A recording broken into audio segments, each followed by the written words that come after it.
तुका सारिखे पूर्ण वैराग्य ज्याचे, वसिष्ठा परी ज्ञान योगेश्वराचे. कवी वाल्मिकी सारिखा मान्य ऐसा, नमस्कार माझा सद्गुरु रामदासा. जय जय रघुवीर समर्थ.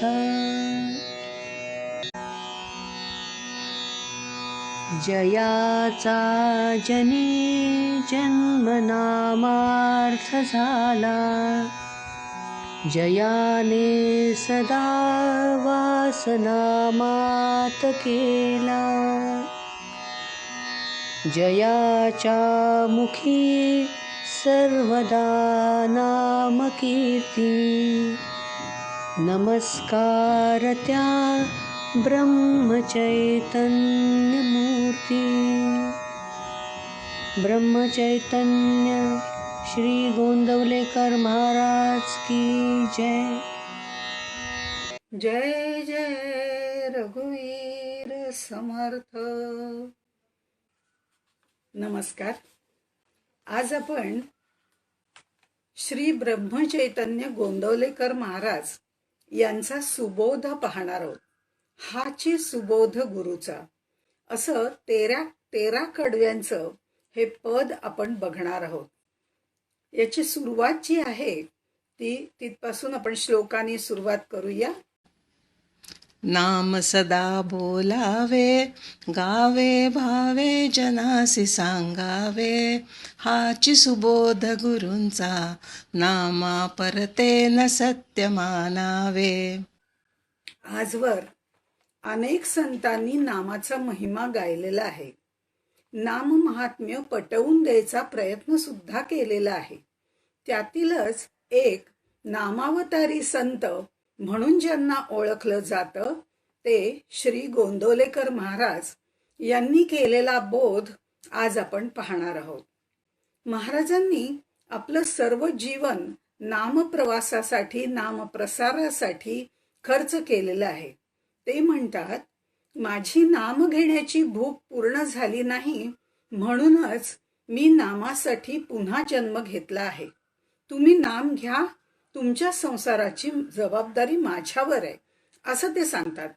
कलियुगामध्ये नामस्मरणासारखं दुसरं साधन नाही.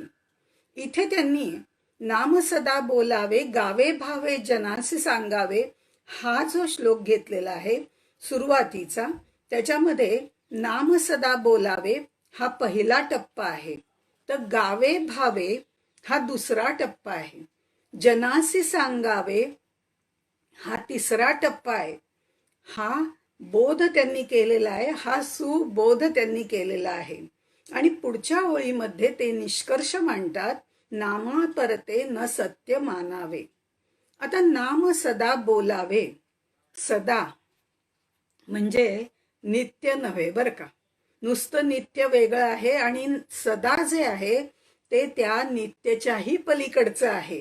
कारण आम्ही नित्योपासना करतो. आता नित्योपासना करतो ती सकाळी करतो, संध्याकाळी करतो, रात्री करतो, अशी आहे. पण नामोपासना त्यांनी सदा करायला सांगितलेली आहे. जसं समर्थ सांगतात, सदा सर्वदा योग तुझा घडावा. ह्याच्यातलो जो सदा आहे ना, त्याप्रमाणे सदा बोलावे असं त्यांनी सांगितलेलं आहे. म्हणजे नाम सदा बोलावे, कारण मुखी नाम हाती मोक्ष, अशा पद्धतीने त्यांनी सांगितलंय. हा सदा जो आहे, नाम सदा बोलावे, ते सदा सर्वदा बोलावे, याच्यातलं नाम सदा घ्यायचं आहे. म्हणजे उठता बसता धंदा करिता अशा पद्धतीने घ्यायचं आहे. गावे भावे, भावपूर्ण रीतीने गायचं आहे. कारण का, आई ज्या वेळेला मुलाला अंगाई गीत म्हणत असते तेव्हा ते झोपतं, अगदी आईच्या कुशीमध्ये निर्धास्तपणे झोपतं. पण ते आईला असं विचारत नाही ना की आई तू कोणत्या रागामध्ये म्हणत होतीस ग, किंवा कोणत्या पट्टीमध्ये म्हणत होतीस, पण तुझा आज जरा आवाज खरखरीत होता का, असं ते काहीही म्हणत नाही.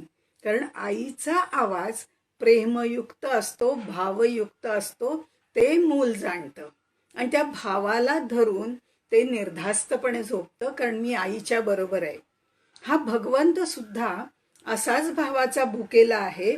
त्यामुळे नाम आपण भावपूर्ण रीतीने घेतलं पाहिजे.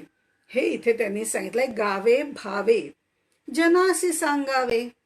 आता आधी केले मग सांगितले असं लोकांना सांगावं. आधी हे नाम आपल्यामध्ये मुरवायचंय आणि मग लोकांना सांगायचंय. हे अवघड आहे. म्हणजे आत्ता याबद्दल बोलण्याचा मला सुद्धा अधिकार नाही असं महाराज मला सुचवत आहेत, कारण ते अजून आतमध्ये मुरायचंय. त्या पण असो, तरीही आपण याचा अर्थ पुढे बघूया की गोंदवलेकर महाराजांचे जे शिष्य होते ब्रह्मानंद नावाचे, ते केवळ नामामुळे परमात्म पदाला पोचलेले आहेत. नामापलीकडे त्यांनी काहीच मानलेलं नाहीये. आम्ही नाम घेतो, पण नामापेक्षा अन्य गोष्टींना महत्व देतो. नामाला सर्वोत्तम मूल्य देणं म्हणजे नाम सत्य मानणं. नामाच्या शक्तीमुळे माणसामध्ये अंतर्बाह्य परिवर्तन झालं पाहिजे आणि ते तसं झाल्यानंतर मग जनासी सांगावे. म्हणून असं हे नाम सदा बोलावे, गावे भावे जनासी सांगावे आणि नामा परते न सत्य मानावे. नामच सत्य आहे. या पद्धतीने त्या नामामधली शक्ती ओळखून तेच आत्मस्वरूप आहे. नाम आणि नामी एकरूप करणार आहे, हे लक्षात घ्यायला पाहिजे. पुढे महाराज म्हणतात, नामात रंगुनिया व्यवहारी सर्व भोग सेवावे. हाची सुबोध गुरूंचा भोगा संगे कुठे न गुंतावे. नामसाधनेतली ही दुसरी पायरी आहे. पूर्व सुकृतांनी आम्हाला सद्गुरू भेटतात, अनुग्रह देऊन नाम देतात. आपण दिवाळीला जसं घराला रंग लावतो की नाही आणि घर स्वच्छ करतो, त्या घराला छान रंग दिल्यामुळे एक प्रकारचं आनंदी वातावरण निर्माण होतं. तसंच ज्या वेळेला गुरुमंत्र प्राप्त होत असतो तेव्हा मनातली अंतःकरणातली सगळी जळमट साफ करून टाकायचे आणि सद्गुरु मंत्राचा रंग आपल्या मनाला लावायचा असतो. मन राम रंगी रंगले, अशा प्रकारे मनाची वृत्ती तयार करायची असते, म्हणजे मनाला विषयांचा गंज चढत नाही. म्हणून हा नाम रंग लावायचा असतो आपल्यात. आणि नामात रंगुनिया व्यवहारी सर्व भोग भोगावे. आता महाराजांनी सगळे भोग भोगायची आपल्याला परवानगी दिली आहे. असं म्हटल्यावरती त्यांनी थोडंसं आपल्याला आपलंसं करून घेतलंय बरं का, की तुला सगळे भोग भोगायला काही हरकत नाही. माझ्यासारखीला असं वाटतं की आता मला सगळे भोग भोगायची परवानगी दिलेली आहे, संसारात रमण्याची परवानगी दिलेली आहे, आता काही हरकत नाही. पण म्हणजे मग आता मला नामही घ्यायला मिळेल आणि संसारातही भोग घेता येतील, असं म्हटल्यावर माझ्यासारखी नाम घ्यायला तयार तरी होते. पण आम्ही नामापेक्षा कामात जास्त रंगतो. कामात रंगून नाम घेतो, म्हणजे कामना वासना या सगळ्यामध्ये आम्ही गुंतून जातो आणि मग नाम घेतो. म्हणजे नामापेक्षा आम्ही कामात रंगतो आणि कामात रंगून आम्ही नाम घेतो आणि आम्हाला नाम साधक म्हणून म्हणवतो. ही जी लबाडी आहे ती लबाडी हँडल करायला रामापेक्षा कृष्णाचीच मूर्ती असावी लागते, कारण कृष्ण वस्ताद आहे. त्यामुळे रामापेक्षा कृष्णच ही अशा प्रकारची लबाडी हँडल करायला आवश्यक आहे. आणि म्हणूनच कदाचित श्री महाराजांच्या समाधीवरती रामाची नाही कृष्णाची मूर्ती त्यांनी ठेवली असावी असं अभ्यासक मत मांडतात. इथे कृष्ण नीती आहे. रामाच्या नीतीचं पालन करायचंय, पण कृष्णासारखं आचरण करायचंय. म्हणून आत राम बाहेर कृष्ण हे ज्याला जमतं तो हरिमय होतो. नामात राहून प्रपंचाचं पालन करायचंय. आम्ही उलट करतो, प्रपंचात राहून नाम घेतो.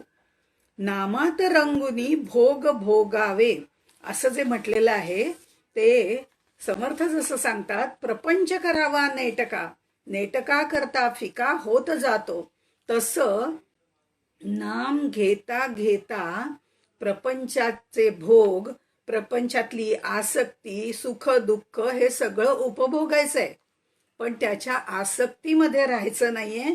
या नामाच्या मध्ये जास्त गुंतायचंय, आसक्तीमध्ये गुंतायचं नाहीये प्रपंचाच्या. कारण आसक्ती आसक्ती है, जा नाही सकती, म्हणून आधीच तिला दूर ठेवायला पाहिजे असं महाराज सांगतात. त्याच्या प्रवचनात सुद्धा ते असं म्हणतात की विषयात राहुनी जगती, नामात ठेवावी संगती, विषयाचे विष शोषून घेई, ऐसी आहे नामाची प्रचिती. हेच त्यांनी इथे सांगितलेलं आहे. म्हणजे विषयात राहुनी, विषयांमध्ये राहा, रममाण व्हा, त्याचा उपभोग घ्या, पण आसक्तीत गुंतू नका. गुंतायचंय कशात? तर नामामध्ये गुंतायचंय. कारण जेव्हा नामामध्ये गुंतो त्यावेळेला विषयातलं विष, ते नाम जे असतं ते काढून टाकतं, आपल्याला त्याच्यातली आसक्ती राहत नाही. इथे कुठेतरी महाराज योग वासिष्ठ मधलं अंतस्त्यागी बहिर्भोगी हा जो मुद्दा आहे तो सोप्या भाषेत आपल्याला समजावून देत असतात. म्हणून ते म्हणतात, नामात रंगुनिया व्यवहारी सर्व भोग भोगावे. इथे मात्र या ओळीमध्ये इथे भोग म्हणजे दुःख, नामात रंगून गेलं तर जे भोग भोगायचे आहेत, जी दुःख भोगायची आहेत, ती आपोआपच हलकी होतात, ती भोगणं सहज शक्य होतं. आणि दुसऱ्या ओळीमध्ये ते म्हणतात, भोगासंगे कुठे न गुंतावे. इथे मात्र भोग याचा अर्थ सुख असा आहे. त्यामुळे सुख असो वा दुःख असो, कोणत्याच मध्ये आपण कधीच रमायचं नाहीये, त्याच्या आसक्तीतही राहायचं नाही. कारण नेहमी लक्षात ठेवायचं, हेही दिवस जातील. एक राजा होता, सावध होता, साक्षेपी होता. तो जेवढा आनंदामध्ये शांत असायचा, तेवढाच दुःखातही शांत असायचा. एकदा लोकांनी त्याला विचारलं, हे कसं काय शक्य आहे तुम्हाला, कसं शक्य होतं? तेव्हा त्यांनी त्याच्या सिंहासनाच्या बरोबर समोर आणि प्रवेशद्वाराच्या वरती असं लिहिलेलं होतं, हेही दिवस जातील. म्हणजे लोक जेव्हा प्रवेश आत घ्यायचे तेव्हा ते राजाकडे तोंड करून बसायचे आणि पाठीमागे लिहिलेलं असायचं, हेही दिवस जातील. पण राजाच्या मात्र ते समोर लिहिलेलं होतं. त्यामुळे त्याच्या डोळ्यासमोर दुःख असलं तरी हेही दिवस जातील आणि सुख असलं तरी हेही दिवस जातील, अशा तऱ्हेने लिहिलेलं असल्यामुळे तो सगळ्यामध्ये रमून सुद्धा त्यातनं तो दूर राहत असे. नामात रंगुनिया सर्व भोग भोगावे, असं त्यांनी जे सांगितलेलं आहे ते यासाठी सांगितलेलं आहे. हाची सुबोध गुरुचा, भोगासंगे कुठे न गुंतावे. म्हणून सुख असो वा दुःख असो, आसक्तीमध्ये रमू नका. प्रपंचातली सुख दुःख भोगा आणि त्यातून बाहेर पडा. आणि जसं जसं नामाची प्राप्ती तुम्हाला जास्त होईल, तसं तसं आपोआपच ही दुःखही कमी होतील आणि सुख उपभोगताना सुद्धा आज मैं नाचू, आज ऊपर, आज मैं नीचे वगैरे असं काहीतरी, असं काहीही होणार नाही, असं महाराज आपल्याला सांगतात. पुढे ते म्हणतात, आनंदात सावे, आळस भय द्वेष दूर त्यागावे, हाची सुबोध गुरूंचा, अनुसंधाना कधी न चुकवावे. पहिली आणि दुसरी ओवी जी होती ती आचरणाची ओवी होती. आत्ताची जी ओवी आहे ती मन, वाणी, अंतःकरण यांच्या शुद्धीची वाणी ओवी आहे. वाणीच्या मृदुतेवरती संत विशेष जोर देतात. त्यामुळे सर्व मनुष्यांना, खरं म्हणजे मनुष्य प्राण्याला असं म्हणूया, वाणीचं वरदान मिळालेलं आहे. सुखात राहायला कोणत्याही संतांची ना नाहीये, ते म्हणतच नाहीत. सुखात राहायला कोणतेही संत आपल्याला नाही म्हणत नाहीत. सुखात राहा, पण सुखासीन होऊ नका, असं ते सांगतात. कारण ते घातक असतं. आपण सच्चित आनंद स्वरूप आहोत, त्याचे अंश आहोत. हे तिन्ही आपल्यामध्ये आहेत. सच्चित आनंद, सत ज्याचं अस्तित्व कायम आहे, त्रिकालाबाधित आहे. आम्ही सत स्वरूप आहोत, कारण आमचा आत्मा, आत्मतत्व सत स्वरूप आहे.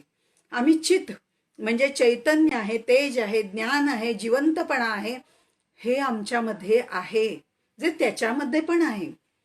आनंद म्हणजे सुखरूप, कारण सुखाच्या सापेक्ष दुःख येतं, पण आनंदाच्या सापेक्ष दुसरं काहीही नसतं. म्हणून महाराज म्हणतात आनंदात असावे. इथे ते आपल्याला सुखात राहा असं सांगत नाहीत, आनंदात राहा असं सांगतात. कारण व्यवहारामध्ये आम्ही ज्याला अस्ति भाती प्रिय म्हणत असतो, ते अस्ति म्हणजे आहोत, अस्तित्व आहे. तसंच भाती म्हणजे प्रकाश, स्वसंवेद्य, तेज, ज्ञान, संवित, जाणीव, ह्या सगळ्या गोष्टी आहेत. आणि आनंद म्हणजे प्रिय. परमेश्वराने जे जग त्याच्या आनंदासाठी निर्माण केलेलं आहे, त्यामध्ये हे जीव, जगत, ईश्वर सगळे येतात. अशा या ब्रह्मांडामध्ये आपण दुःखी असूच शकत नाही, कारण आमच्यामध्ये ते सच्चिद आनंद तत्व आहे. पण आमच्यात गैरसमज आहेत ना. जे मला अनुकूल ते मला प्रिय, आणि जे मला प्रतिकूल ते मला दुःखकारक. त्यामुळे हे घडणं आणि बिघडणं जे आहे ना, ते मनुष्य, परिस्थिती आणि काल या गोष्टींवर अवलंबून असतं. खरं तर आनंद कुठल्याच गोष्टींवर बाहेरच्या अवलंबून नसतो. आम्ही तो बाहेरच्या गोष्टींवरती अवलंबून ठेवतो, ज्या बाह्य गोष्टी आमच्या हातामध्ये नसतात. आनंद आपल्या आतच असतो, तो आतून बाहेर येणं महत्वाचं आहे. आनंदात राहणं म्हणजे स्वैर राहणं नव्हे, मन प्रसन्न ठेवणं. ईश्वराने दिलेला प्रत्येक क्षण भरभरून जगणं म्हणजे आनंद. माणूस नेहमी आनंदात जगण्याचाच प्रयत्न करत असतो, आणि ही आनंदाची साधना करायची आहे. त्यामुळे आनंदाच्या आड येणाऱ्या गोष्टींचा त्याग करायला इथे आपल्याला महाराज सांगतात. आळस, भय, द्वेष दूर त्यागावे. कर्मातला आळस दूर त्यागायचंय, परिस्थितीचं भय आणि व्यक्तीच्या प्रती असलेला द्वेष या सगळ्यांचा त्याग करायचा आहे. हे कळतं पण वळत नाही ना. मग काय करायचं? तर समर्थ सांगतात, देवाच्या इच्छेने वर्तावे, देव करील ते मानावे, मग सहजची स्वभावे कृपाळू देव. हाच भाग गोंदवलेकर महाराजांनी पुढच्या शब्दात सांगितलंय, अनुसंधाना कधी न चुकवावे. एका पाठोपाठ एक, अनुक्रम आपण म्हणतो ना, तसे एका पाठोपाठ एक, सदा, नित्य आणि संधान.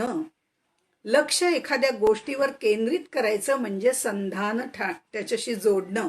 मन एकाग्र झालं पाहिजे, सतत भगवंताच्या अनुसंधानात राहिलं पाहिजे. त्याचा आनंद, त्याचं ज्ञत्व माझ्या निर्मल अंतःकरणामध्ये स्थिर झालं पाहिजे. आपण पुस्तक वाचायला बसलो समजा, किंवा ग्रंथ वाचायला बसलो, तर आपण त्याच्यामध्ये तल्लीन होऊन जातो. पण एवढं तल्लीन झालं तरी सुद्धा आपल्याला जर एखादी छोटीशी मुंगी चावली किंवा डास चावला, तर लगेच आपल्याला त्याची जाणीव होते, आणि ते सर्व शरीरभर, म्हणजे मला मनाला कळतं, माझ्या बुद्धीला कळतं, माझ्या इंद्रियांना कळतं. याचा अर्थ ही जी जाणीव आहे, जी मला होतीये मुंगी चावल्याची, डास चावल्याची, कितीही तल्लीन झाले तरी सुद्धा ही जाणीव माझ्या शरीराला व्यापून राहते. तशी परमेश्वराच्या अस्तित्वाची जाणीव, सर्वव्यापी होणं म्हणजे अनुसंधान आहे. म्हणून त्या प्रपंचामध्ये तर राहायचंच आहे, पण जाणीव एवढी प्रचंड वाढली पाहिजे, व्यापक झाली पाहिजे, की आळस, द्वेष, भय हे आपोआप निघून जातात. म्हणून महाराज म्हणतात, आनंदात असावे, आळस, भय, द्वेष दूर त्यागावे. पुढे ते असं सांगतात, गोड सदा बोलावे, नम्रपणे सर्व लोक प्रिय व्हावे, हाची सुबोध गुरूंचा, भक्तीने रघुपतीस आळवावे. समर्थ म्हणतात, सदा सर्वदा नम्र वाचे वदावे. महाराज तेच सांगतायत, गोड सदा बोलावे. पहिलं म्हणजे वाणी गोड असावी, आणि दुसरी गोष्ट, बोलण्याचा विषय सुद्धा गोडच असावा. स्वार्थासाठी वाणी गोड असावी हे अभिप्रेत नाही. त्यामुळे तसं करणारे बरेच लोक असतात, पण त्याला वाणीचं तप म्हणत नाहीत. अनुद्वेग करं वाक्यं सत्यं प्रियहितं च यत्. दुसऱ्याला न बोचणारं असं बोलणं असावं. त्याचं कारण आहे, आपण असे चिमोटा घेतला तेणे जीव कासावीस झाला. हे जे समर्थ सांगतायत त्याचप्रमाणे दुसऱ्याला लागेल असं का बोलावं. प्रिय पण हितकारक यथार्थ भाषण असावं, हे वाणीचं तप आहे. सत्य बोलावं, प्रिय बोलावं, कटू बोलताना सावधगिरी बाळगावी. प्रिय बोलताना खोटं बोलू नये. सत्यम ब्रूयात प्रियम ब्रूयात हे धर्मवचन आहे. हा सगळा महत्वाचा भाग इथे गोंदवलेकर महाराजांनी सांगितलेला आहे. प्रिय आहे म्हणून असत्य बोलू नये, कारण लाचारीने केलेली स्तुती ही बोलणाऱ्याला आणि ऐकणाऱ्याला दोघांनाही श्रेयस नसते. दुसरं त्यांनी सांगितलंय विषय गोड असावा. आता अमृताहुनी गोड नाम तुझे देवा असं आपण म्हणतो, तर भगवंताशिवाय दुसरा कोणताच विषय गोड होऊ शकत नाही. वाणी गोड असावी हा पहिला भाग आणि विषय गोड असावा हा दुसरा भाग आहे. त्यामुळे वाणीच्या वरदानाचा उपयोग आपल्याला नामस्मरणासाठी करावा असं महाराज सांगतात. गोड सदा बोलावे हे वाणीचं तप आहे. आणि तप म्हणजे तापवणे. मनातील अहंकार, मीपणा तापवून तो नष्ट केला की वाणीमध्ये गोडवा आपोआपच निर्माण होतो. ज्यांचा प्रपंच आणि परमार्थ या दोन्हीमध्ये त्याचा उपयोग होतो. गोड वाणीमधून आपोआपच नम्रता बाहेर पडते. त्यामुळे पुढे ते म्हणतात नम्रपणे बोलावे. आता हे नम्रपणे बोलावे पहिलं वाणीचं तप सांगितलं, हे दुसरं मनाचं तप सांगतायत. मनाला तापवलं म्हणजे मनाचं तप केलं, मनाचा अभ्यास केला म्हणजे मनाला तापवलं म्हणजे मान आणि अपमान या दोन्ही गोष्टी गिळून आपण शांत राहता येतं. अंगामध्ये तितिक्षा निर्माण होते. भक्तीने रघुपतीस आळवावे हे अंतःकरणाचं तप आहे. म्हणजे पहिलं वाणीचं तप, मग मनाचं तप आणि मग अंतःकरणाचं तप सांगितलेलं आहे. भक्तीने रघुपतीस आळवावे हे एकदा साधलं की लोकप्रिय होण्यासाठी दुसरं काही करावंच लागत नाही. कारण ही साधना जी आहे म्हणजे वाणीचं तप, मनाचं तप, अंतःकरणाचं तप, ही जी साधना आहे ते साधक ते सिद्ध या प्रवासामध्ये आपल्याला उपयोगी पडणारी आहे. इथे वाणी, मन आणि अंतःकरण याच्या तपश्चर्येसाठी हे सांगितलेलं आहे. म्हणून असं ग्रंथांमधनं पण म्हटलेलं आहे, ज्यांनी जीभ जिंकली त्यांनी परमार्थ जिंकला. आणि महाराजही इथे तेच सांगतायत. ही तपश्चर्या जी आहे ती आपल्याला का करायची आहे? कारण हे परमार्थाचं द्वार आहे. आपण परमार्थ मंदिराच्या बाहेर उभा आहोत, दिंडी दरवाजाच्या आत आलोय, कारण ह्या प्रवेश केलेला आहे. हे परमार्थ मंदिर जे आहे त्याचं सगळं हे वर्णन केलेलं आहे. त्यामुळे पहिले 2 श्लोक म्हणजे आपण देवळाच्या बाहेरच आहोत, दिंडी दरवाजाच्या आत आहोत. पण आता आपल्याला आणखीन आत जायचंय, त्या देवालयाच्या द्वारात जायचंय आणि देवाची द्वारी उभा क्षणभरी ही पात्रता निर्माण करायची. त्याच्यासाठी ही साधना सांगितलेली आहे. ही आनंदाची साधना त्यांनी सांगितलेली आहे. पुढे ते म्हणतात स्वांतर शुद्ध असावे, कपटाचरणा स्वयेन वश व्हावे. हाची सुबोध गुरूंचा, मन कोणाचे कधी न दुखवावे. आता इथे बघा, नामाकरता आम्हास जगती रामाने धाडियले असं सांगणाऱ्या आणि नाम ज्यांच्या वाणी, मन, अंतःकरणापासून कधी विलग झालेलं नाही ते नामावतारी संत गोंदवलेकर महाराज आपल्याला साधनेसाठी कोणकोणत्या गोष्टी आवश्यक आहेत, त्या आचरणात कशा आणायच्या आहेत हे या सुबोधमधनं आपल्याला सांगतायत. प्रपंच हा बाह्यांगाने केला जातो आणि परमार्थ जो आहे तो अंतरंगाने केले जातो. त्यामुळे स्वतः आचरणात आणून दाखवणारे असे हे गोंदवलेकर महाराज आहेत. लौकिक बरा संपादिला परी अंतरी सावध नाही झाला, मुख्य देवास चुकला तो आत्मघातकी. हे लक्षात घेतलं तर आत्ताची जी ओवी आहे ती आपल्या लक्षात येते. स्वांतर शुद्ध असावे. अंतरंग शुद्ध केल्याशिवाय परमार्थ मंदिरामध्ये आपल्याला प्रवेश नाही. आपण देवळाच्या अंगणातून आता देवळाच्या द्वारात आलेलो आहोत. म्हणजे आता आपल्याला आत जायचंय. ह्या अंतःकरणात जी विषयांची जळमट आहे ना, ती सगळी विषयांची जळमट आपल्याला बाहेर ठेवायला पाहिजेत. ती जर आत घेऊन आपल्याला देवळामध्ये प्रवेशच नाहीये, तो कसा आपल्याला आतमध्ये घेईल? मनसुद्ध तुझं गोष्ट आहे पृथ्वी मोलाची, तू सांग गड्या तुला राहता भीती कशाची. हेही जुनं गाणं यावेळेला आठवतं आपल्याला. कारण मन पाहिजे शुद्ध. बाह्यांग जे आपलं सगळं आहे ते मेकअप करून उत्तम वस्त्र अलंकार घालून आपल्याला आकर्षक करता येतं. पण अंतरंग सुधारण्यासाठी साधनाच करावी लागते. म्हणून महाराज इथे सांगतात स्वांतर शुद्ध असावे. स्व म्हणजे स्वतःचं अंतरंग शुद्ध असावे. दुसऱ्याला उपदेश करायला जाऊन त्याचं अंतरंग सुधारता आपल्याला येत नाही. तसं करूही नाही. आपलं आपण आचरण सुधारायचं ते आपल्या हातात असतं. ते आपण जरूर करावं. पण मग हे जर अंतरंग शुद्ध करायचं असेल तर पुढे काय करायला पाहिजे? त्याच्यासाठी ते म्हणतात कपटाचरणा कधी न वश व्हावे. चंचल मनाला ताब्यात ठेवून निस्वार्थ भावनेचं बीज त्याच्यामध्ये पेरलं तर ते शुद्ध होतं. तेव्हा समाधान मिळतं. अहो, रावणाने सुद्धा केवढं तप केलेलं आहे. दशग्रंथी ब्राह्मण होता, म्हणजे त्याला ग्रंथही माहिती होते. पण कपटाचरण काही त्यांनी सोडलेलं नव्हतं. मग त्याला समाधान मिळेल का? घरामध्ये मंदोदरी सारखी पत्नी होती, बिभीषणासारखा भाऊ होता, लंका सुवर्णाची होती, पण तरीही त्याला एक क्षण सुद्धा सुख मिळू शकलं नाही. त्याचं कारण कपटाचरण. त्यामुळे अशा साधनेचा काहीही उपयोग नसतो.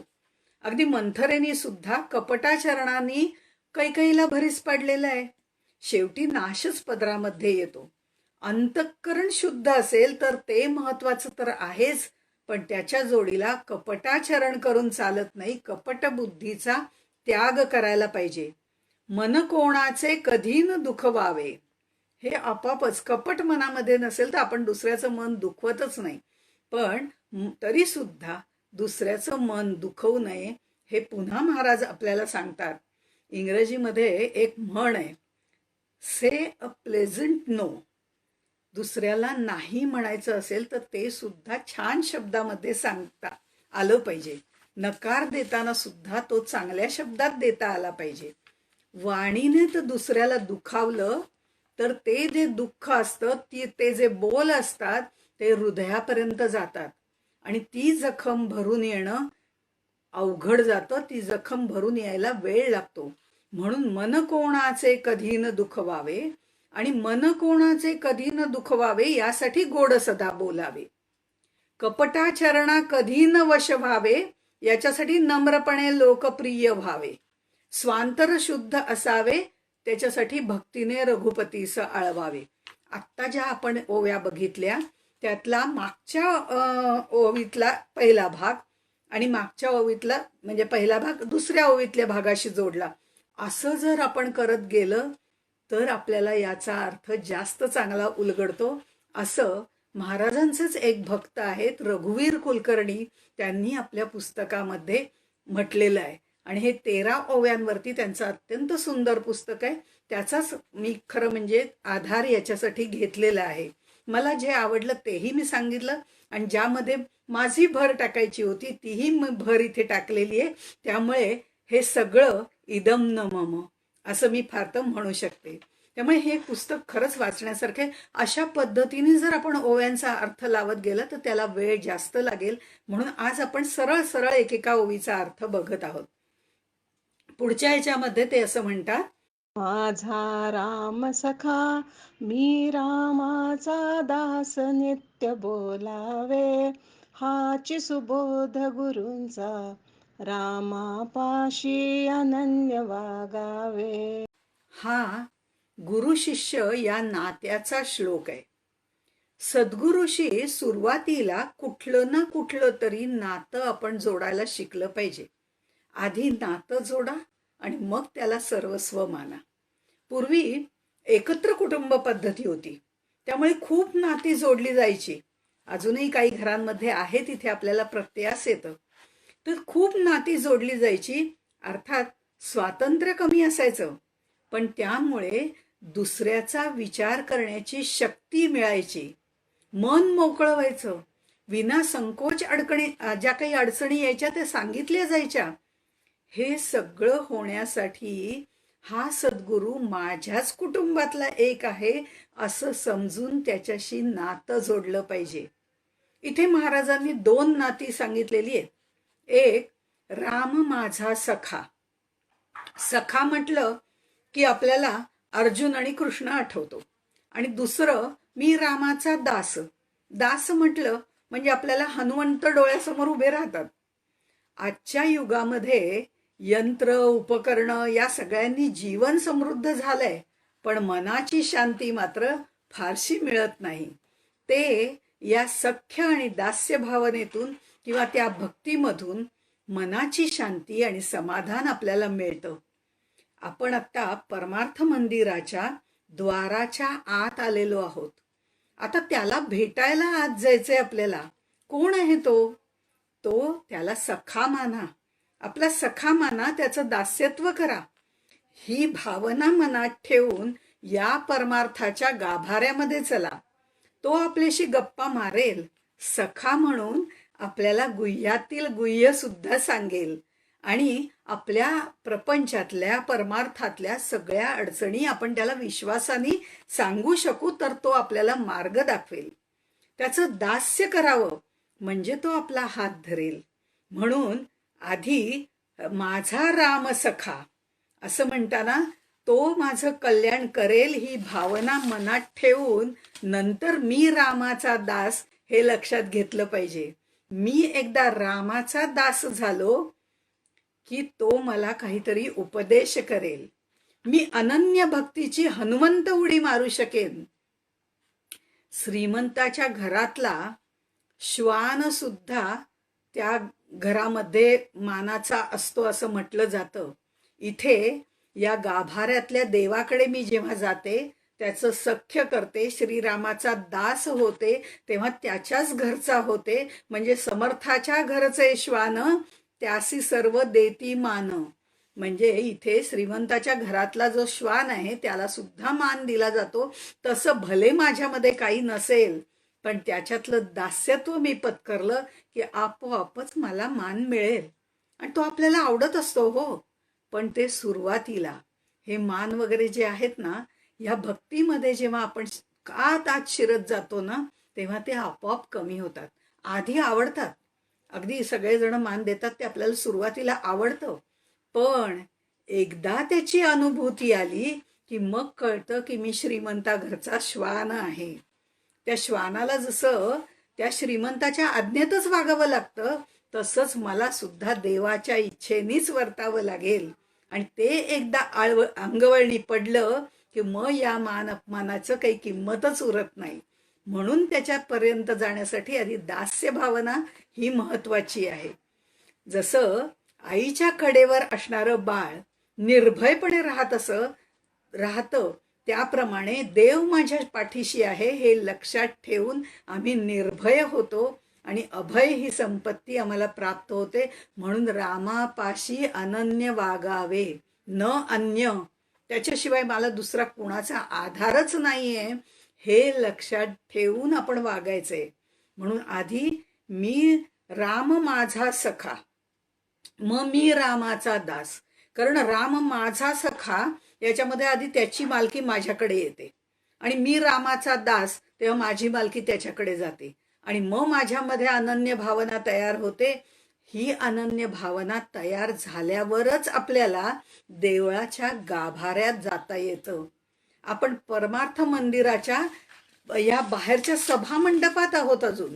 मग पुढे तो काय करायला पाहिजे या गोष्टी आपल्याला महाराज सांगतात.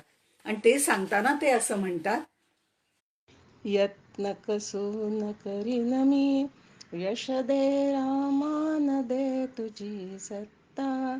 हाची सुबोध गुरूंचा मानावा राम सर्वदा करता. आपल्या संस्कृतीमध्ये 7 या अंकाला सुद्धा महत्व आहे. सप्तर्षी, 7 समुद्र, 7 वार. हाची सुबोधमध्ये 13 श्लोक आहेत. हा 7वा श्लोक आहे. म्हणजे इथे साधनेचा मध्य आहे. महाराजांनी यामध्ये कर्मद्वारे भक्ती कशी करता येईल, प्रपंचात राहून परमार्थ कसा करता येईल ते सांगितलेलं आहे. जीव कर्मबंधनामुळे जन्माला येतो, अर्थात त्याला 2 अपवाद आहेत. यदा यदा ही धर्मस्य असं म्हणून भगवंत विविध अवतार घेतात, दुष्टांचं निर्दालन करतात, सुष्टांचं रक्षण करतात, धर्म संस्थापना करण्यासाठी येतात, त्यांना कर्मबंधन नाही. आणि दुसरे संत जे भगवंतापासून विन्मुख झालेल्या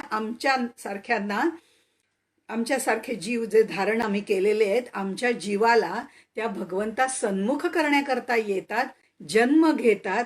अशा जीवांना देहात्मा म्हणण्यापेक्षा महात्मा म्हणणं जास्त योग्य आहे, कारण ते संत महात्मा असतात. अशाच एका महात्म्याने आम्हाला सांगितलेलं आहे, रामाचं स्मरण करा. ते आहेत गोंदवलेकर महाराज. हा जीव बंधनात येतो तो कर्मामुळे आणि सुखदुःख भोगतो. हे बंधन तोडायचं असेल तर महाराज अगदी सोप्या शब्दामध्ये सांगतात, यत्न तो देव जाणावा. समर्थांनी सांगितलेलं आहे, तेच पुढे ते सांगतात, योग्य प्रयत्न योग्य दिशेने 100% मनापासून करा आणि निरपेक्ष बुद्धीने करा. यात सर्व आलं, कर्माचा सिद्धांत याच्यामध्ये आला. आणि ज्या वेळेला हे सगळं अपेक्षित आहे ते सगळं केलं म्हणजे तो यत्न 100% सगळं देऊन केल्यानंतर तो प्रयत्न होतो, म्हणजे प्रकर्षेण यत्न होतो, तेव्हाच तो देव होतो. समर्थांसारखंच गोंदवलेकर महाराज सांगतात, यत्न कसून करीन मी. हे वचन रामाला द्यायचंय, ते पाळायचंय. कारण आत्ता आपण परमार्थ मंदिराच्या गाभाऱ्यात प्रवेश करणार आहोत. अजून आपण सभा मंडपात आहोत. त्याला सखा म्हणलंय, त्याला दास म्हणलंय. आता त्याला आधी पहिलं वचन द्या, यत्न कसून करीन मी. आणि पुढे हेही सांगा, यश दे रामा न दे तुझी सत्ता. या पहिल्या ओळीमध्ये 3 गोष्टी सांगितलेल्या आहेत. एक कर्म करायचंय, दुसरं ते भावपूर्ण करायचंय, 100% करायचंय, आणि तिसरं सत्ता रामाची आहे हे लक्षात ठेवायचंय. अख्खा कर्माचा सिद्धांत इतक्या सोप्या शब्दामध्ये आपल्याला सांगितलेला आहे. आता कर्म तर करायचंय, पण यश मिळालंच पाहिजे असा हट्ट नाही करायचा. जे द्यायचं ते फळ भगवंत देईल, कारण खात्री आहे तो कुठेही पक्षपात करणार नाही. आपण उत्तम कर्म करायचंय, कर्माचा त्याग करायचा नाहीये, कारण ही मनुष्य योनी आहे, ही कर्मयोनी आहे. पण रामाची सत्ता आहे, तो ठरवेल कर्म पूर्ण करायचं का नाही, ते यश द्यायचं का अपयश द्यायचं. हे पक्क जेव्हा मी मनाशी ठरवते तेव्हा मी करते हा अहंकार तिथून अजिबात दूर होऊन जातो. मी करतो हा मला कायम अहंकार असतो, मी करता. हा अहंकार जो आहे तो इथेच संपतो, कारण मी करता नाहीचे, भगवंतच करता आहे ही इच्छा मनामध्ये निर्माण होते आणि फलेच्छा अजिबात राहत नाही. आणि त्याचंच बंधन आम्हाला नेहमी पडतं. म्हणून आधी हा करतेपणा आहे तो रामाला देऊन टाका, म्हणा हा सगळा तुझा आहे, पण यत्न कसून करीन मी. असं केलं तर बंध विमोचन राम आहे, तो आपल्याला कर्मबंधनामध्ये अडकवणार नाही, त्याच्यामध्ये ठेवणार नाही. यातनं तो आपल्याला मोकळा करून टाकेल. पुढे ते म्हणतात, आचार संयमाने युक्त असा नीती धर्म पाळावा. हाची सुबोध गुरूंचा खेळा ऐसा प्रपंच मानावा. जन्माला येणारा जो माणूस आहे तो समाजामध्ये जन्मतो, त्याच्यातच वावरतो आणि तिथेच मृत्यू पावतो. म्हणजे समाजाबरोबर त्याचा संबंध येत राहतो. अशा वेळे त्याचा खरा प्रपंच सुरू होतो. माणूस जन्माला येताना 3 संस्था बरोबर घेऊन येतो असं विनोबा भावे म्हणतात. या 3 संस्था म्हणजे शरीर, प्रपंच आणि समाज. प्रपंच ही सुद्धा एक संस्था आहे आणि त्यामुळे प्रपंचामध्ये जीव जर इंद्रियांच्या अधीन झाला तर पाचापाचाचा सगळा गोंधळ सुरू होतो. त्यालाच प्रपंच असं म्हणतात. पण इंद्रियांवर ताबा ठेवून जर हा प्रपंच करायला सुरुवात केली तर हा प्रपंचच परमार्थ होऊन जातो आणि ते आपल्या कृतीतून महाराजांनी आपल्याला दाखवून दिलेलं आहे. म्हणून ते सांगतात, आचार संयमाने युक्त असा नीती धर्म पाळावा. इथे संयम महत्वाचा आहे. ही ओवी प्रपंचात सतत आठवायची म्हणून ही 8वी ओवी आहे. 8वीच ओवी आहे, त्यामुळे आठवा आठवा अशी ही 8वी ओवी आहे. आचार संयमाने युक्त असा नीती धर्म पाळावा, हे आम्ही आमच्या जीवनामध्ये पाळायचंय. इथे महाराज सुद्धा आपल्याला एक इंजेक्शन देतात असं म्हणूया फार तर, कारण आम्हाला भवरोग झालेला आहे आणि या भवरोगातनं बाहेर पडण्यासाठी ते आम्हाला जे इंजेक्शन देत आहेत ते विवेक आणि वैराग्याचं देत आहेत. आणि म्हणून ते सांगतात की नीती धर्म पाळताना सुद्धा विवेक आणि वैराग्य, त्याचा वैराग्यपूर्ण विचार करा, विवेकाने विचार करा, कुठलाही अतिरेक करू नका, कारण त्याच्यावर संयम हवा. कोणत्याही गोष्टीचा हव्यास केला, अतिरेक केला तर माणूस वाम मार्गाला जाण्याची शक्यता असते. ध्यायतो विषयान पुसा संगस्ते शुपजायते, या गीतेतल्या श्लोकाप्रमाणे विषयांचं सातत्याने ध्यान केलं, त्याचा अतिरेक केला की मनुष्य विषयात जास्त रमतो, आसक्तीमध्ये रमतो, कामना त्याच्यामध्ये रमतो, क्रोध निर्माण होतो आणि क्रोधामध्ये बुद्धी सर्वनाश करायला तिथपर्यंत तो जातो. अशा पद्धतीने सांगितलेलं आहे गीतेमध्ये. म्हणून आधी संयम ठेवायला हवा. हा संयम देहानी दुराचरण न करता अशा पद्धतीने ठेवायला लागतो. हा संयम जिभेवर ठेवायला लागतो अनावश्यक बोलणं आणि खाणं टाळण्यासाठी, आणि मनावर ठेवायला लागतो तो कुविचार मनामध्ये येऊ नयेत म्हणून. मन वाणी इंद्रिय यांचं हे तप आहे. ते जे आपल्याला आधी सांगितलेलं आहे त्याचा पुढचा भाग हा आहे की संयम त्या सगळ्यामध्ये बाळगायला हवा. हाची सुबोध गुरुचा खेळा ऐसा प्रपंच मानावा. प्रपंच सुद्धा खेळाप्रमाणे करावा. लहान मुलं भातुकली करतात, ते पटकन आवरून मोकळे होतात, पण आम्हाला हा प्रपंच इतक्या पटकन आवरताच येत नाही, आम्ही त्याच्यात बुडून गेलेलो असतो. पण हा सर्व प्रारब्धाचा खेळ आहे. जे काही चांगलं काही वाईट घडेल, चांगलं घडेल वाईट घडेल, ती रामेच्छा आहे, हे मनाशी नक्की करावं. आणखीन एक गोष्ट, कुठलीही गोष्ट वाईट घडली, एक घटकाभर प्रॅक्टिकलच्या दृष्टिकोनातनं सांगते की कुठलीही गोष्ट वाईट घडली तर म्हणत जा तरी बरं. हे 2च शब्द वापरा आणि पुढचं वाक्य तयार करा.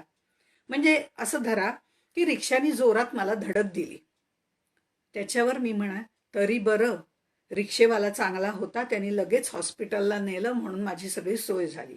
किंवा तरी बरं, हॉस्पिटलमध्ये वैद्यकीय मदत लवकर मिळाली म्हणून माझा पाय वाचला.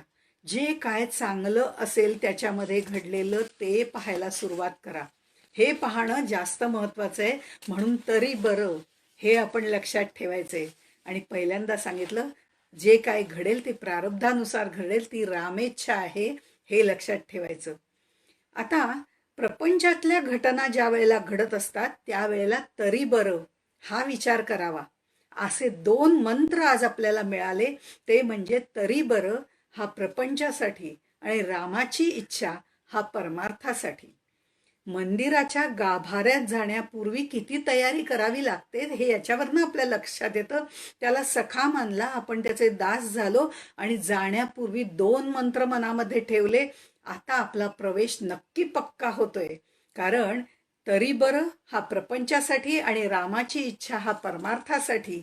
आणि पुढचं त्याला वचन आपण आधीच दिलेलं आहे, यत्न कसून करीन मी. हे सगळं लक्षात ठेवून मग आज जायचंय. ते आपण अजून उंबरठा चढायचंय आपल्याला त्या गाभाऱ्याचा. म्हणून ते पुढे असं म्हणतात, दाता राम सुखाचा संसारा मान तू प्रभू सेवा, हाची सुबोध गुरूंचा संतोषा सर्वदा मनी ठेवा. जेव्हा आत्मा मनुष्य देहाच्या आत स्थित होतो तेव्हा त्याला कर्म अटळ आहे. तो आत्मा आतमध्ये देहरूप धारण करतो म्हणजेच जन्म घेतो, त्यावेळेला त्याला कर्म अटळ आहे. पण ही कर्माची दिशा जर भरकटली तर बंधन येतं. कर्माला निष्काम कर्मयोगाची जोड दिली आणि सत्कर्माची जोड दिली तर ते कर्म आपल्या उद्धाराला कारणीभूत ठरतं. ही दिशा दाखवण्याचं काम गोंदवलेकर महाराज आपल्याला सुबोधामधनं करत आहेत. ज्ञान, अज्ञान, विपरीत ज्ञान अशा 3 गोष्टी असतात. ह्याच्यामध्ये दाता राम सुखाचा हे ज्ञान आहे. आणि सुख कोणतं? आनंद, आनंद रूप, सुख रूप हा आनंद आहे, जे बाह्य गोष्टींवरती अवलंबून नाही. तो आनंद देणारा हा दाता राम सुखाचा आहे. तो आपल्या आतच आहे. त्यामुळे ह्या आपल्या आतच असलेल्या आनंदाला आपण बाहेर काढायचं कसं ते आपण मागच्या वेळेला पाहिलं. पण ते तत्व जे आहे ते आपल्या आतच आहे. आणि म्हणून ते आपल्याला केव्हा हे दाता राम सुखाचा होऊ शकेल? तो आपल्याला आतून आनंद कधी देऊ शकेल? तर संसारा मानतू प्रभू सेवा आणि संतोष सर्वदा मनी ठेवा. हे जर आपण आचरणात आणलं तर तो दाता राम सुखाचा होऊ शकतो, जो आपल्या आतूनच आनंद बाहेर आपल्याला देणारा आहे. लहान मुलाला हट्ट करण्याची सवय असते. आपणही भगवंताजवळ हट्ट करतच असतो. तसं लहान मुलांनी आईजवळ हट्ट केला की मला हेच पाहिजे तेच पाहिजे, पण आईला माहिती असतं की हे त्याच्या हिताचं नाहीये. त्यावेळेला आई त्याला दुसरं काहीतरी देत असते आणि ते दुसरं काहीतरी देते त्यावेळेला ती सगळा विचार करून देत असते. दुसरं आमिष दाखवते ते त्याला देते. इथे श्रीराम सुद्धा भक्ताला आवश्यक आहे तेवढं आणि गरजेपुरतंच देतो, पण भक्त बिघडेल एवढं त्याला देत नाही. कारण हिताचं आहे तेवढंच तो त्याला देतो. हे माहिती नसणं म्हणजे अज्ञान आहे. आपण ज्ञान कोणतं? दाता राम सुखाचा. अज्ञान कोणतं? हे माहिती नसणं हे अज्ञान आहे. तसंच देह म्हटला की प्रपंच आला आणि प्रपंच म्हटला की कर्तव्य कर्म आली, जबाबदाऱ्या आल्या, त्या नाकारणं हे सुद्धा अज्ञान आहे. पण हा सगळा प्रपंच माझा आहे, माझ्याशिवाय कोण करणार, आणि मी नसतं तर अजिबात झाला नसता, अशा पद्धतीचं जे ज्ञान आहे, मीच करता, हे विपरीत ज्ञान आहे. प्रपंच आहे तो सद्गुरूंनी माझ्यावर विश्वस्ताप्रमाणे सोपवलेला आहे. संसारा मानतू प्रभू सेवा. मला जे संसारात भगवंतानी पाठवलंय ते माझे प्रारब्ध भोग भोगायचे, तो मला मदत करणारच आहे, प्रश्नच नाहीये. हे समजून उमजून त्याचा संसार म्हणून मी तो करायचा आहे. त्यावेळेला राम सुखाचा दाता होतो. चांगल्या आणि वाईट प्रसंगामध्ये आपली मनाची शांती ढळून न देणं म्हणजे समाधान किंवा संतोष. या परमार्थ मंदिराच्या उंबरठ्यावर आपण जातोय, उंबरठ्यावर चढतोय. या गाभाऱ्यात जाण्यापूर्वी आपण त्याला वचन दिलेलं आहे, यत्न कसून करेन मी. रामाची सत्ता हे मान्य केलेलं आहे. आणि आता सत्ता तुझीच, दाता तूच, प्रपंच तुझाच, आता मी फक्त विश्वस्त आहे हे लक्षात ठेवून तो नाचवेल तसं नाचायचं. हे एकदा आपण ठरवलं की आपल्याला समाधान मिळतं. हे 100% आहे. कारण उंबरठ्यावरून आत जाण्यापूर्वी मी माझे या सगळ्याचा त्याग करायला पाहिजे, तेव्हाच तो दाता राम सुखाचा होणार आहे. म्हणून पुढे महाराज आपल्याला सांगतात, आता आपण त्या परमार्थ मंदिराच्या उंबरठ्यावर म्हणजे कुठल्या गाभाऱ्याच्या उंबरठ्यावर आलेलो आहे. आता आपल्याला गाभाऱ्यामध्ये जायचंय. तेव्हा महाराज आपल्याला सांगतात, स्वार्थ खरा साधारे नित्य तुम्ही नाम गायनी जागा. हाची सुबोध गुरूंचा मी पण जाळो निया जगी वागा. कलियुगामध्ये संत भगवंत रूपाने अवतार घेत असतात. आपल्यासारखे होऊन आपल्याला उपदेश करतात, म्हणून ते आम्हाला जवळचे वाटतात. या कलियुगात स्वार्थाची भाषा सगळ्यांना समजते आणि त्याचाच उपयोग महाराजांनी इथे केलेला आहे. स्वार्थ खरा साधारे. स्वार्थ सगळ्यांना साधायला आवडतो हो, तो क्षणिक आनंद देणारा असतो.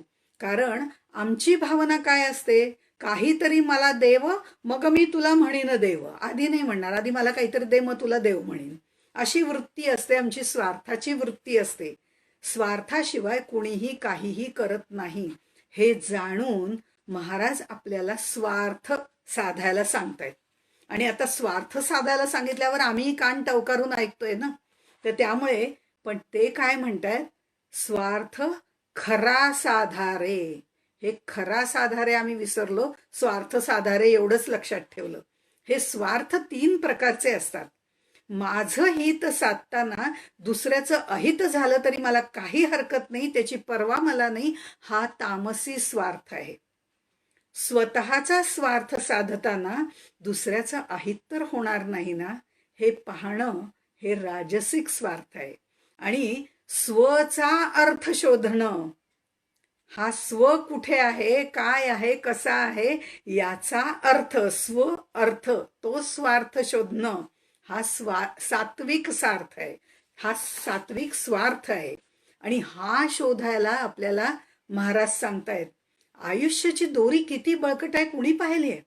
म्हणून शक्य तितक्या लवकर स्वचा शोध घ्या, हा स्वार्थ साधा.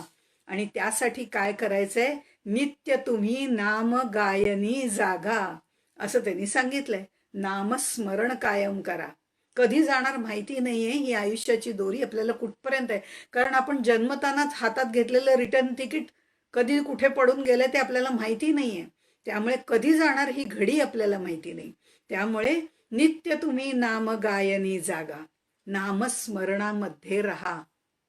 आता याच्यामध्ये सुद्धा थोडी गंमत जरा थोडं आपण बघूया.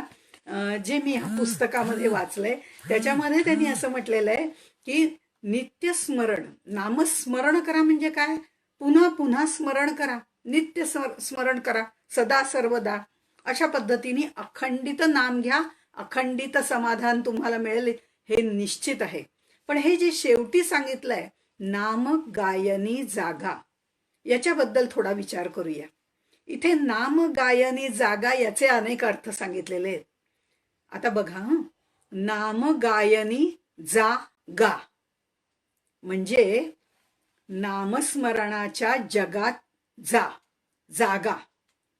तर नामस्मरणाच्या जगामध्ये जा म्हणजे जिथे नामस्मरण चालू आहे तिथे जा. नाम गायनी जागा म्हणजे नामस्मरणामध्ये जागा, जागृत राहा, हा दुसरा अर्थ. आणि नामगायनी जागा, जिथे नामगायन चालू आहे तिथे जायचं आहेच, जा आणि गा.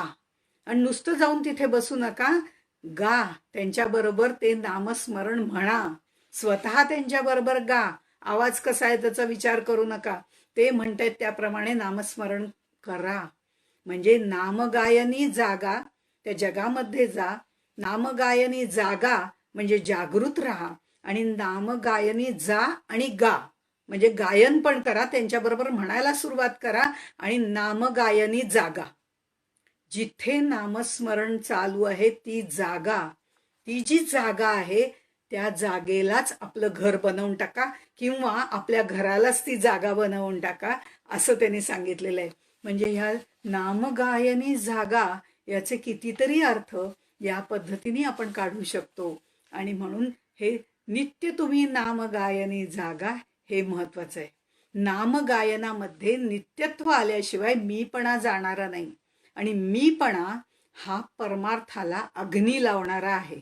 पण नाम सुद्धा अग्नीसारखंच पवित्र आहे, तो त्या मीपणाला जाळून टाकतो. म्हणून परमार्थ मंदिराच्या गाभाऱ्याच्या उंबरठ्यावर आपण आहोत. इथे त्याच्याशी सख्यत्व करायचंय, त्याचं दास्यत्व पत्करायचंय आणि तो गुह्यातलं गुह्य ज्ञान आपल्याला देणार आहे, त्याच्याशी हितगुज करायचंय, आनंद अलौकिक असा मिळवायचाय, शाश्वत मिळवायचंय. पण यासाठी नामगायनी जागा हे तितकंच महत्वाचं आहे. तोही निश्चय त्या उंबरठ्यावरती करून ठेवा. त्याच्यावरती आपल्याला राहिल्यानंतर आपल्याला आतमध्ये आता प्रवेश करायचाय हळूहळू.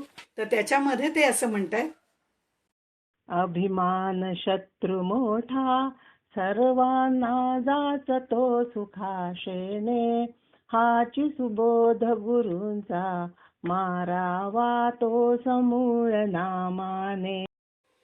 आपण सच्चिदानंदाचे अंश आहोत ते आपण बघितलंय.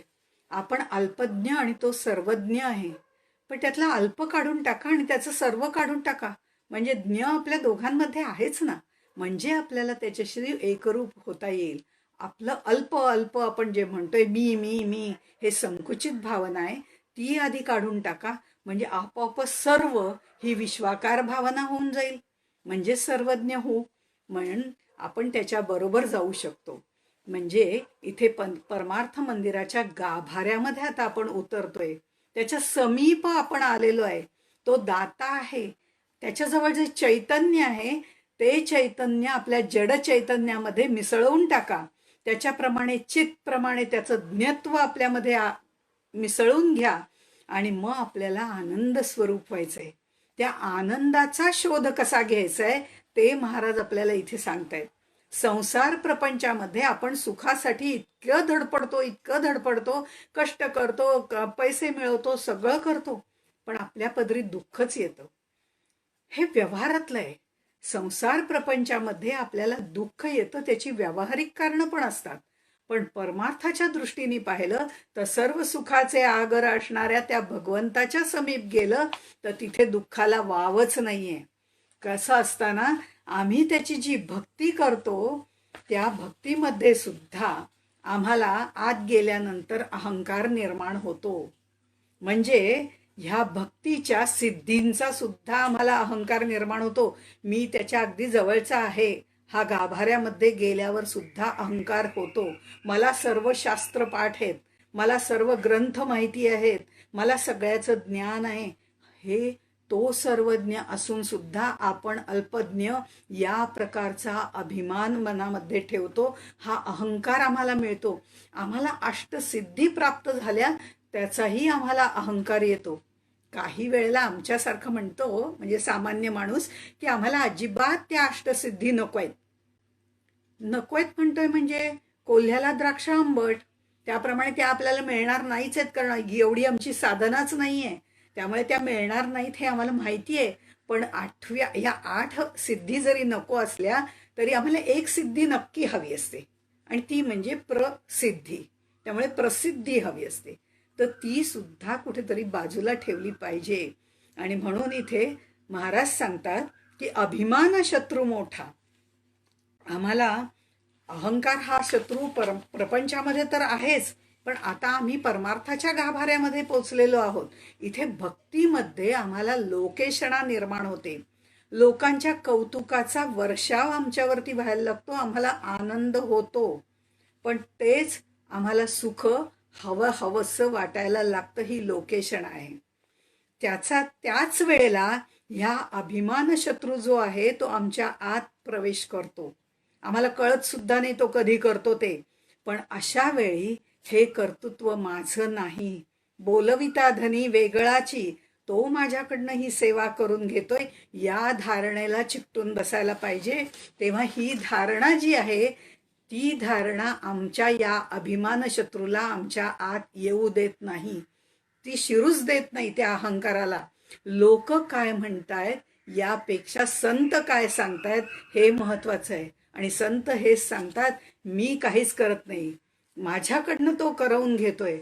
तो माझ्या आत असेल तर अभिमान शत्रू माझ्यामध्ये कधीच शिरणार नाही. म्हणून परमार्थ मंदिरामध्ये गेल्यावर त्याच्या समीप आपण जातोय, आणि त्याच्या समीप गेल्यानंतर आपल्याला हे अहंकाराचे शत्रू, अभिमानाचे शत्रू आपल्या जवळ येऊ नयेत, म्हणून त्यालाच आपल्या हृदय सिंहासनावरती ठेवायची, बसायची विनंती करायची. त्याचंच नाम घ्यायचंय.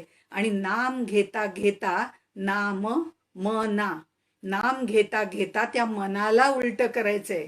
लोक माझं कौतुक करत नाहीयेत, मी किती छान बोलले याचं कौतुक करत नाही, त्यांनी माझ्याकडनं कसं छान बोलवून घेतलं त्याचं कौतुक करतायत.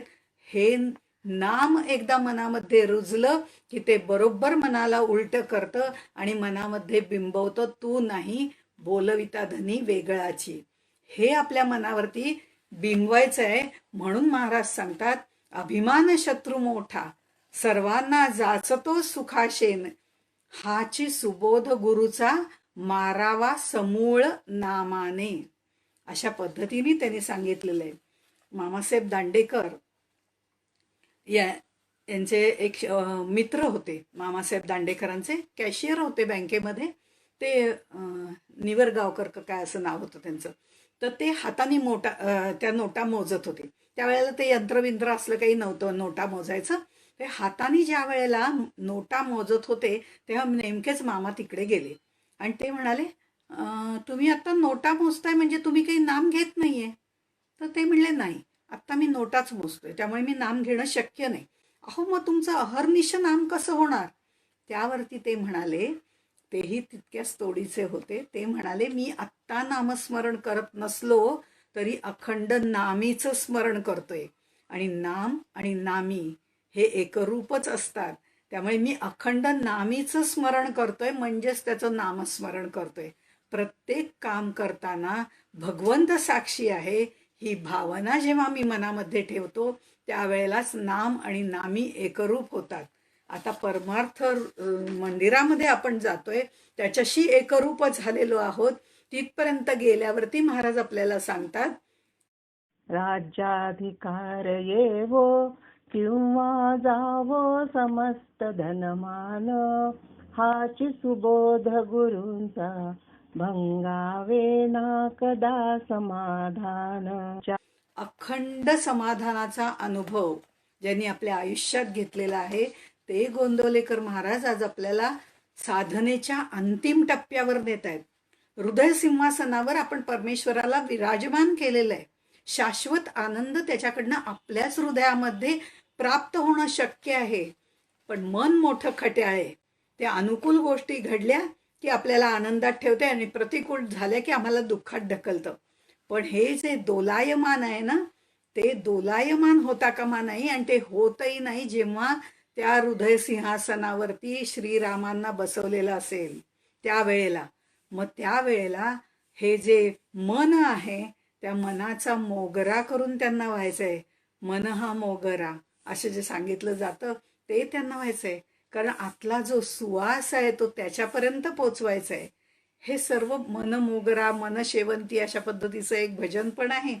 पण हे नाम घेता घेता हे जे मन उलट होतं ना ते बरोबर त्याच्या चरणापाशी जातं. आणि म्हणूनच समर्थांनी सुद्धा मनाच्या श्लोकामधनं मनाला उपदेश केलेला आहे. जेव्हा ते उलट होतं ना म्हणजे ही सगळी पिशवी उलटी होते. मनाची पिशवी जी आहे मनामध्ये इतकं भरलेलं असतं, नको नको त्या गोष्टी भरलेल्या असतात. ही सगळी पिशवी रिकामी केली, सगळी पिशवी रिकामी केली की त्यातनं सगळे विकार सुद्धा निघून जातात आणि मन उन्मन होण्याची प्रक्रिया सुरू होते. हेच कुठेतरी महाराज आपल्याला सांगत असावेत. कारण मन जे आहे ते जीवाला बांधणार आहे आणि त्यातनं सोडवणारं पण मनच आहे. मन एव मनुष्याणाम कारणम बंध मोक्षयो. त्यामुळे अभिमान शत्रू जो आहे तो एकदा नामानी मारला की आपल्याला समाधान तर मिळतंच पण मन शांत सुद्धा होतं. हे शांत झालेलं मन श्रीरामाच्या चरणी तल्लीन होऊन जातं आणि ते तल्लीन झालं की नाम आणि नामी एकरूप होतात. आता श्रीरामांचंच उदाहरण पहा ना. ज्या दिवशी आदल्या दिवशी श्रीरामांना राज्याभिषेक करायचं ठरवलं होतं, सर्व सुख संपन्नता त्यांच्या पायापाशी लोळण घेत होती त्यावेळेला ते तेवढेच समाधानी होते. आणि दुसऱ्या दिवशी त्याच पहाटे दुसऱ्या दिवशी सकाळी सर्व राज्याधिकार सोडून त्यांना वनात जावं लागलं. त्यावेळेला ते असं म्हणतात की वनवासाचं राज्य आज कैकेयीने मला दिलेलं आहे. हा विचार समाधानी वृत्ती दाखवणारा आहे. राज्याधिकार येवो किंवा जावो समस्त धनमान, हाची सुबोध गुरुचा भंगावेना कधी समाधान. समाधान समआधान सर्वत्र समबुद्धीनी पाहणं. समधी म्हणजे समाधी, समत्वाने राहणारी स्थिर बुद्धी. याची देही याची डोळा समाधान प्राप्त होणं शक्य आहे, मोक्ष प्राप्त होणं शक्य आहे. मानव जीवाचे ते अंतिम ध्येय आहे. जीव शिव मिलन आहे, हे आत्मज्ञान आहे. इथे परमार्थ मंदिरात जेव्हा आपण येतो त्या गाभाऱ्यामध्ये शिरतो त्यावेळेला सायुज्यता ही सुद्धा आपल्याला प्राप्त होते. हा सर्व प्रवास जीवाचा आहे, जीवाकडून शिवाचा प्रवास आहे, स्थूलातून सूक्ष्माचा प्रवास आहे. इथे परमार्थ मंदिरामध्ये आपण जेव्हा शिरलो, उंबरठ्यावरनं आत आलो, त्यावेळेला आपण सलोकता म्हणजे त्या गाभाऱ्यात गेलो, त्याच्या लोकामध्ये गेलो, ती सलोकता साधली. त्याच्या चरणावर आपण डोकं ठेवलं तेव्हा त्याच्याशी समीपता साधली आणि त्याला हृदय सिंहासनावर बसवलं तेव्हा स्वरूपता साधली. आणि आता तो आणि मी एकच झालो, त्यामुळे सायुज्य मुक्ती प्राप्त झाली. आता खरं म्हणजे काहीच करायचं उरलेलं नाहीये. इथे 12 श्लोक पूर्ण झालेले आहेत, तरीही महाराज 13वा श्लोक सांगतात. तो कशासाठी सांगतात? कारण आत्तापर्यंतचा जो प्रवास मी केलेला आहे किंवा जीवानी शिवापर्यंत जाण्याचा जो प्रवास केलेला आहे, तिथेच आपल्याला स्थिर राहायचंय, पुन्हा खाली उतरायचं नाहीये. म्हणून प्रेमाचा प्रसाद तिथे आपल्याला घ्यायचा आहे, तिथेच तल्लीन होऊन राहायचंय, त्याच ठिकाणी राहायचंय. म्हणून महाराज आपल्याला सांगतात, प्रेमात राम रमतो, प्रेमाला मोल ना जगा माझी, हाची सुबोध गुरूंचा, गुरुरायाला तहान प्रेमाची. रघुवीर कुलकर्णी हाची सुबोध या पुस्तकामध्ये असं म्हणतात, प्रेम हा शब्द इथं 3 वेळा आलेला आहे. पहिला जो आहे प्रेमात राम रमतो, हा पहिला भगवंतासाठी आलेला आहे. दुसरा जो आहे तो प्रेमाला मोल ना जगा माझी, हे भक्तासाठी आलेलं आहे. आणि तिसरं गुरुरायाला तहान प्रेमाची, हे सद्गुरूंसाठी आलेलं आहे. बघा, एकीकडे भगवंत आहे, एकीकडे सद्गुरू आहे आणि मध्ये आपण आहोत. किती छान आहे ना. एका बाजूला सद्गुरू, एका बाजूला भगवंत. दोन्ही भगवंताचीच रूप आहेत.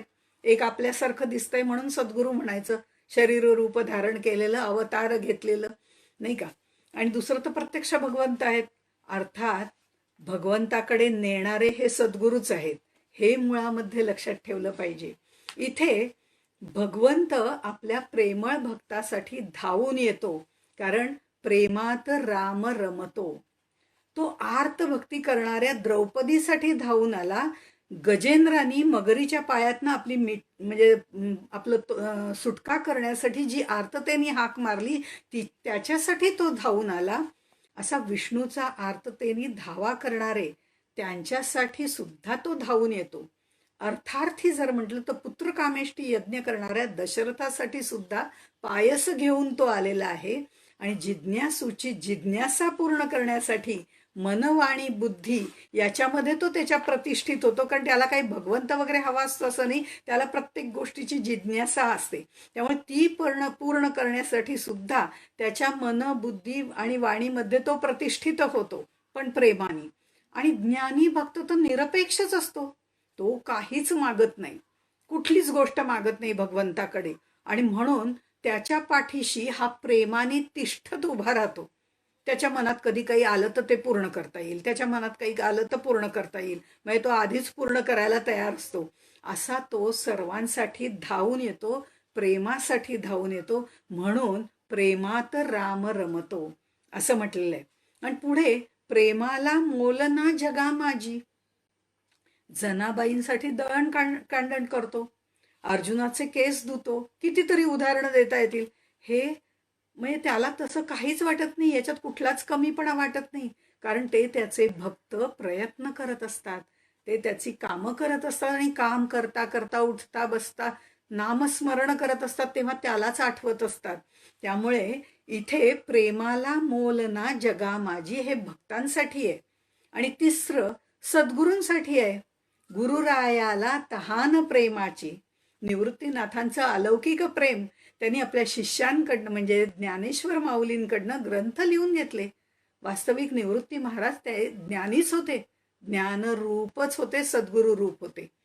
ते स्वतः ग्रंथ लिहू शकले असते, मग कशाला नावलौकिक ज्ञानेश्वरांना देण्याचं काही कारण नव्हतं.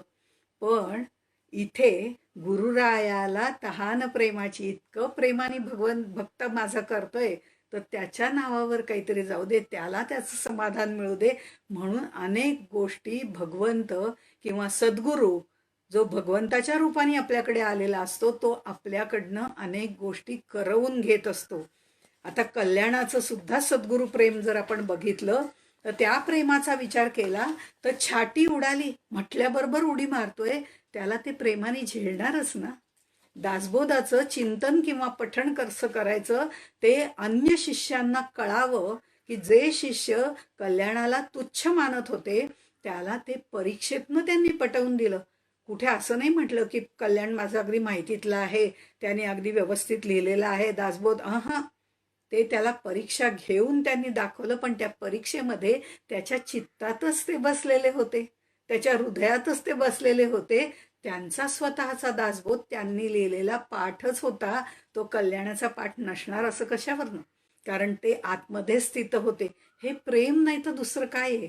असं प्रेम, रामाचं प्रेमात राहण्याचं किंवा त्या रामाच्या प्रेमामध्ये राहण्याचं भक्तांचं प्रेम, किंवा भक्तामध्ये राहण्याचं रामाचं प्रेम, किंवा सद्गुरूंचं प्रेम भक्ताच्या ठिकाणी असणारं. कारण भगवंत आणि सद्गुरू हे वेगळे नाहीच. त्यामुळे हे एकरूपत्व महत्वाचं आहे. जे एकरूपत्व या मंदिरामध्ये आपण गेल्यानंतर आम्हाला भगवंताजवळ आलं पाहिजे, आणि ते आल्यानंतर जी सायुज्यता मुक्ती आम्हाला मिळालेली आहे, एकरूपत्व आलेलं आहे, तिथनं पुन्हा खाली उतरायचं नाहीये, खाली निघायचं नाहीये, तिथेच राहायचंय. त्याच्याच प्रेमपाशामध्ये अडकून राहायचंय. नाही जनाबाई सारखं त्याला प्रेमाने बांधायचंय, त्याचा दोर बांधून ठेवलेला आहे, प्रेमाने बांधायचंय. अशा तऱ्हेने देव भावाचा भुकेला आहे, त्याला त्या भावाबंधनातच बांधायला पाहिजे, तरच तो आपल्याला आपल्या बंधनातनं सोडवतो. हे सगळा जो प्रवास आहे, जीवापासून शिवापर्यंत जायचा जो प्रवास आहे, तो इथे महाराजांनी आपल्याला सांगितलेला आहे, या 13 ओव्यांमधनं सांगितलेला आहे. हा जो सद्गुरूंचा बोध त्यांनी आपल्याला केलेला आहे, गोंदवलेकर महाराजांनी जो आपल्याला केलेला बोध आहे, हाची सुबोध गुरुचा, हा सुबोध तुम्हालाही प्राप्त हो आणि मलाही प्राप्त हो, असा महाराजांच्या चरणी आणि समर्थांच्या चरणी मी प्रार्थना करते आणि इथेच विरामते. जय जय रघुवीर समर्थ.